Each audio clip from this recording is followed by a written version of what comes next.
Using Moodle assignments, your students are able to upload files into a link like what you see here for this assignment research paper. I'm going to click on it just to show you as an example. All the directions for the assignment would go here, and the students would have a box to upload their file right here. Since this is the teacher view, you can see how many students submitted it, how many need grading, what the due date is, etc. When you click on the grade button, Moodle will turn all the submissions into a PDF preview so you don't have to download all the files. You can still download the files if you want, but it's not necessary. You are able to grade and even give feedback, which all goes into the gradebook.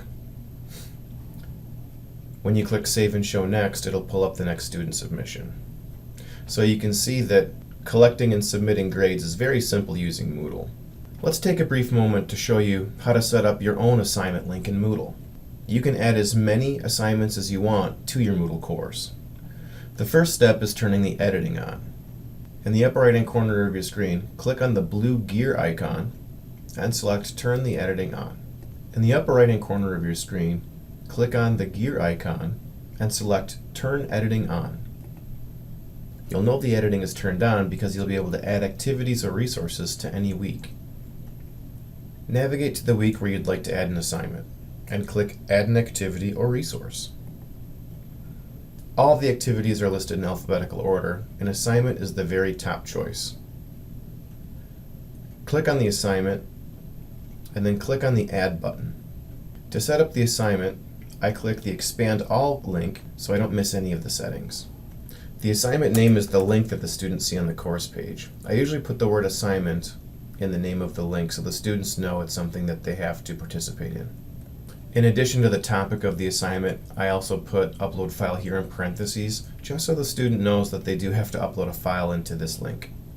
The description is all the directions for the assignment. If you have the directions listed somewhere else, like in your syllabus, you can copy that text and paste those directions right into this description. Remember when teaching remotely that the students won't be able to easily ask you questions that you can verbally answer, so making the description as clear and concise as possible is important to your students. There's an additional files area if you have a template file that you want them to work off of, or if there's an example file that you want them to download as a reference.